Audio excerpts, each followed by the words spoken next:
Good afternoon, good evening, good morning, you absolute ladder legends. Hopefully we're all doing well. And we're having a look at today some Cryptes replay here. It's going to be a TVZ, so we're going to be having a look at what the standard is. Currently how Cryptes opens up into the game. And what Crypte could actually do better. So we're going to have a look at it from the mind and in the vision of Cryptes here. Crypte's going for it looks like a 1 barracks expand, so it'd be a Reaper opener. Now, what normally happens at this point, and what's really important here, is that there needs to be an SCV scout at the start of the game. So let's see whether there is any attempt to SCV scout at all. If there isn't, then fine, but it's going to be very difficult to hold anything if we don't see anything. Cool, okay, so we're going for the latest scout. Now the difference between an 18 SCV scout and an SCV scout after the barracks is with an 18 SCV scout, if they don't have an expansion here, you get to choose to expand on the high ground. So that's the main difference here. But thank God that we've got map hacks in this game and we can actually see our opponent is not doing that. So let's have a look at how Cryptes opens up into the game here. Now this is really important. Now I appreciate that you've seen the drone here, but what's really important is that we see the gas and we see any units, because what I don't want is any lings getting behind the Reaper here. And this is quite important. And this is great and annoying damage here. But we don't want lings to go behind the Reaper. This is not really our objective as much. This is very annoying to our opponent, but not massively important to actually do. So, alright, we deny an expansion and we get our third base. To be honest, it was a really good move, but it's just not necessary, and you've got the Marine coming. So right now, does our opponent have a third? No, not yet. Why doesn't he have a third? Because we've been able to deny it. He hasn't got the third on one side of the map, but on the other side he's put it down anyway. So we're grabbing the... So this is what's really interesting here. Now, claiming a lot of pro players will actually go straight into the starport here. Now, fortunately, you do have enough to make Hellions, and we should be making Hellions as soon as we finish. Now, let's see whether we can actually make use of this third base as soon as it comes down, because there's still loads of harassment here. And first two Hellions are on the way, which is fantastic. Needs to be a little bit quicker as soon as it sort of transitions over. And we're looking for about 4 to 6 Hellions here. And we are going into Banshees, which is good. This isn't too bad. Our opponent is continually droning here, and that's their job to drone. And I'm really unsure of what's going on there with the Reaper. So right now here, I'm really confused at what we're doing with these units here. We see a ling here, but ideally we just want to wall this off and then go across the map. So it'll be a supply depot, and then 2 engineering base. Something quite simple, so we don't have to worry about this, because we've just brought all of our units from harassing home, which isn't very good. It doesn't work as well. 2 extra barracks, which is perfect. We're going up to 6 Hellions, which is great. And now we do need these 2 engineering bays after the 2 barracks here, and we do have a Banshee on the way. This is actually looking generally okay. Do we have our third base on the way down? So after we drop the mule, we should have a couple more workers here, but generally okay. The idea of these Hellions is just to really try and kill as many lings as possible, to kill some creep if possible. It isn't required for you to do any damage. We're missing now the 2 engineering bays here. Pardon me. We're missing 2 engineering bays for a really long time here. So now your 7 minute, 8 minute push here, depending on when you do it, is going to be really late. So we now found the reason why perhaps we could lose this game. The engineering bays are very delayed here. So it should be 2 barracks, 2 engineering bays, double gas. Just for you at the moment. We've got Stim on the way, which is great. I mean, your barracks, I love the barracks timings in terms of getting more. I think that's really good. But these engineering bays are definitely not helping you so far. With the Banshees, as soon as you've got 2 Banshees, let's try and see if there's a position that we can put them in. Ideally, the Banshees are there to try and deny a 4th base. And you scout with the Hellions to see when that 4th base is put down. Yeah, so those 2 Banshees are almost beeline it for the 4th base if it's free, because there's no creep. or you're trying to kill some sort of workers. I mean, your opponent isn't really defending anything at the moment here, which is pretty cool. Your opponent's practically kind of naked in the way that they've opened. Now, you need to make a tech lab or reactor on this factory, depending on whether you believe it's Ling Baneling or roaches. Because at the moment, making tanks here when it's Ling Bane doesn't really help your position because you're not making the right army. Making tanks are very good defensively, so you can do mass drops. You could possibly do that. But now your opponent is still droning, and where are our two banshees here? Just sitting here on the minimap here. So we're not actually being aggressive at all. We're not doing anything. We are sitting there. We're not really doing much, and this is what's really important. Okay, we're now at the 4th base, which is good. These Hellions should be dragging the army out of position so that we can kill that 4th base. I think you'll be very close to killing that 4th base. And unfortunately, your units go even further. So you go even further into the creep once you've actually scouted it for some reason with your banshees here. So you actually move your banshees to follow your, probably a misclick here, but that's a very expensive misclick. And again, we're trying to force damage here. I don't understand the force in the damage. You could easily just kill some creep spread at the top here. You can move around here. There's no reason to ever go up a ramp. There's no reason to go up a ramp. Especially not when it's full of creeps. So now we've just lost a Banshee and Hellions for no reason. Like, we could have saved that. So those are two massive points here. Lack of upgrades and unit survivability. You're losing them too quickly. And do we lose the Banshee? Of course we do. So now, any early aggression that you've tried to do, unfortunately, has been ineffective.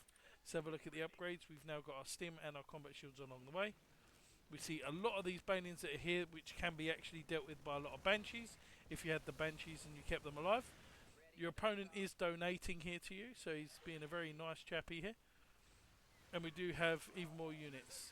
We didn't stim all of our Marines here, but we do have a tank in position to at least to be able to defend. So now you're going to have to defend with tanks while dropping across the map with your double medevac. Now, instead of going for extra barracks and being aggressive here, so what are we on? 1, 2, 3, 4, 5 barracks. Instead of dropping 3 more and going for a 2-2 push, put more aggression on, you opt in for a 4th base, this is just you being on autopilot here. Upgrade complete. So when your first 2 medevacs comes out, you need to try and do some aggressive damage. And certainly be annoying with your 2 medevacs. Simply walking across the map with 16 Marines and trying to do damage. Because right now your army's at 62 and his army is at 53. Unfortunately, you unsiege your tanks here. You're kind of unsure of what's going on, but fortunately for you, had the other siege tank in a good position. We need to go across the map with 2 medevacs and loads of Marines, or pick up all of your army and go for an attack. Because right now, simply sitting here and doing nothing is going to put you further and further behind. Now, that's not to say you're going to lose the game all the time playing this way. It's just we're not getting anything done. We're not forcing any units. Our opponent is now going straight up into whatever work account that they would like. So, Cryptes, just to have a recap, upgrades severely late. So your 1-1 upgrades were really late. 2 barracks, 2 engineering bays, double gas. Really late. Use that double engie base to put part of your wall. Secondly, unit survivability. All of our Hellions and our Banshees died doing nothing. That's a lot of resources. 600 minerals for the Hellions. Yeah, that's a CC and a half. Yeah, and also the two Banshees didn't really do anything. Wasn't able to kill any workers. Wasn't be able to. You just misclicked them. It was really unfortunate. And now we're in a position where we've got another base, and now we're going into extra barracks here. There is no sign of aggression other than the first time that you try to be aggressive. So right now your opponent is being allowed to go into hive and doing what they want. So you're setting that situation up yourself. So we have to be honest here. Are we able to do any economic damage? Of course we can. We've got tanks in position to defend. We can drop across the map. We can do something. Unfortunately, your opponent is now doing run-bys. Your opponent is now dictating the pace of the game. We've now unsieged our tanks, and now our opponent can go back into the 3rd base with Lings and Banelings. Yeah? The momentum has shifted quite a lot. and now we're probably forced to move across the map, and by the time we do, 2-2 will probably be done, and we're in a lot of trouble. Playing this defensive doesn't help Terran. And look, now we're going across the map, like I said, and now you have to take a monumentally great fight. There are no mines here. You've stimmed your army a couple of times, so all of your marines are from yellow to orange. We are putting pressure on ourselves to do damage here. We don't know where they've expanded. We've overstimmed these units as well. And let's fast forward this in a little bit, because 2-2 is going to be finished for both of you. Your army does look great. We're supply blocked for a really, really long time here. Now we're coming up to a minute in terms of being supply blocked. A minute and a half being supply blocked. It's a huge supply block here. So all in all, looking at this game here, there's a number of things that you actually failed on. So if we actually sound disabled, well, disable that sound. And right now your opponent with the extra resources is able to go into any unit that they have done. So there's multiple things that we failed at in this game, which was applying aggression and calculated aggression and being aggressive and forcing out units instead of drones. The next thing that we failed to do was then we weren't able to just go across the map with 16 marines and just kill some lings that were on the ground. You know, shave them off a little bit, yeah? You can always pick them back up, that's fine. And thirdly, when things got tough in this game, we then got supply blocked for about a minute and a half, very, very close to 2 minutes.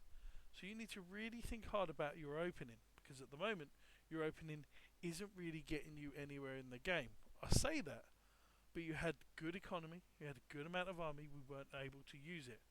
I would always suggest in going for a 1-1-1 before your third, so you can go 1 Liberator and 6 Hellions, because it's a much easier build to do. If you're not going to do that, then your 2 Banshees needs to do something. Yeah, whether they use defensively in paths that you can see units coming across the map, or they're at least trying to kill some workers, because at the moment, attacking the 4th and then running over Queens, you lost massive amounts of momentum, and then you're like, oh, I'm going to sack my Hellions. Those Hellions could have been Hellbats for the future. So there's 3 things I need you to focus on from this replay review here. The first one is making sure that we have adequate scouting information at the start of the game. Not too much micro. The Reaper should just sit outside the natural, waiting for ling speed to finish, and really basic things that you're looking for. The second thing, once your Hellions and your Banshees are out, unit survivability. Make sure that we're not wasting a lot of these resources. And number 3, consistently apply aggression once 1-1 is done, making mines when there's Ling Bane and tanks when there is roaches. If there is roaches, you're rushing for 2-2. When you're going against Ling Bane, you're rushing for 2-2. The main difference is you can drop versus Ling Bane. Yeah, in most instances they won't go for mutas, but versus roaches it's very hard to drop against, because your opponent will overwhelm you. Now hopefully this gives you some food for thought, because after looking at this game, it looks like you're a little bit too passive. So look, take down these notes that I've asked you to do, implement them in the game. When you come across the same player as well, ideally, this isn't Cyril, clearly, but once we do have a look at that, and you're able to implement these changes of just shaving off those links, you put your opponent under pressure. They will make mistakes. Even if you kill 2 to 3 overlords and just pick it up and then just drop somewhere else and kill 2 to 3 overlords, you're doing significant damage to your opponent's army indirectly.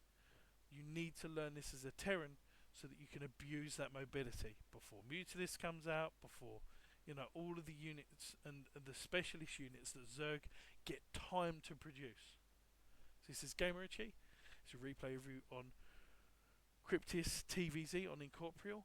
Let's make sure that we are more aggressive, we continue our unit survivability, and we get that information we need to make the correct amount of units. I'll see you guys next time. Stim and win, baby. Stim and win.